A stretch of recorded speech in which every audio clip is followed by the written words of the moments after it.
Okay, welcome back to Gemma's Jewels. I am just going to jump right in because I'm pretty excited. We're talking about a new species of gems today.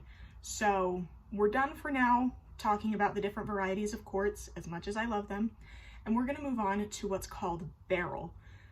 Beryl is most typically known as an emerald or a morganite or an aquamarine. Those are some of the more common names. I'll explain the difference between all of them in this video and in future videos. The chemical formula for beryl is beryllium aluminum silicate. I did have to glance down at my paper to remember that. And if you want the full chemical formula, it's beryllium, 3 beryllium, 2 aluminum, 6 silica, and 18 oxygen. I don't really see the need to memorize that, but in case you wanted to know, the written out chemical formula, there you have it. This original formula is beryl in its colorless form. So if you see this beryllium aluminum silicate, that means it's just going to be clear. It's almost going to look like a piece of glass. The other varieties of beryl are the colored ones, and they get their color from something called a chromophore. Now, a chromophore is a foreign element that's not part of that original equation that causes the entire gemstone to be colored. For example, emerald is colored by chromium. So if you have this beryllium aluminum silicate that's totally clear, but as it's growing in the earth, you introduce chromium to it, it's going to turn green and it's going to give you an emerald. Morganite and red beryl, also known as scarlet beryl, are colored by manganese.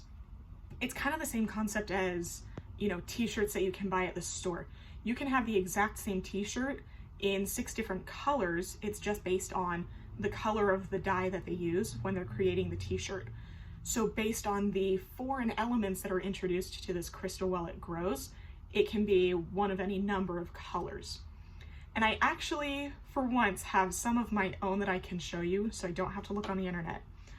So I've got a little gem of aquamarine. This is the blue variety of beryl. This one is really light, and that's actually how it's most typically found. It's most popular like this. It almost looks clear. It's pretty hard to see in this video.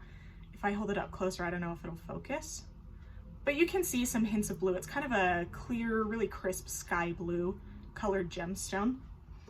And then I also have a green one to show you, a little emerald that I have. This one's pretty small, but it's exceptionally dark in color, which is pretty hard to find. It doesn't happen super commonly that you find such a deep green emerald, so I'm pretty lucky that I inherited this one from my grandpa. And then I have a little variety of morganite. It's kind of that peachy pink. It almost blends in with my skin pretty well, actually. I guess that's because I'm tan. So this is the one that I was talking about that's colored by manganese.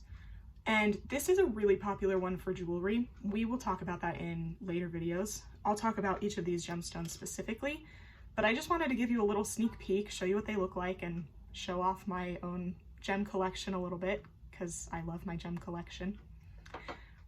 Anyway, what's really nice about emerald is it's a little bit higher on the hardness scale than, say, quartz or, something super soft. It's about a 7 or an 8 on the hardness scale, which means that you can mount it in pretty much any jewelry. You can even put it in rings and bracelets, and it should last you pretty well. Maybe in 20 years. You might see that it's gotten a little bit scratched, it's a little bit dull on the surface, but considering that's a pretty long time. So it lasts pretty well. The other really cool thing about beryl is it's found on 5 of the 7 continents in the world. It's not found anywhere in Asia that we can tell, especially not like Northeast Asia, but you can find it in Europe, Southern Africa, North and South America.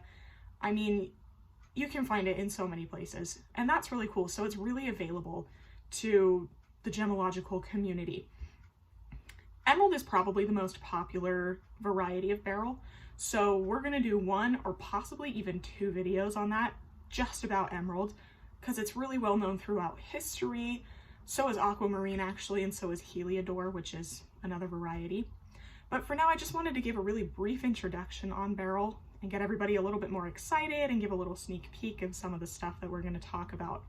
So as always, if you have questions or ideas for future videos, put them in the comments below, or you can message me on Instagram. I've got a page under the same name. Like and subscribe, tell all your friends, and we will start talking about the super exciting and the super popular stuff next week.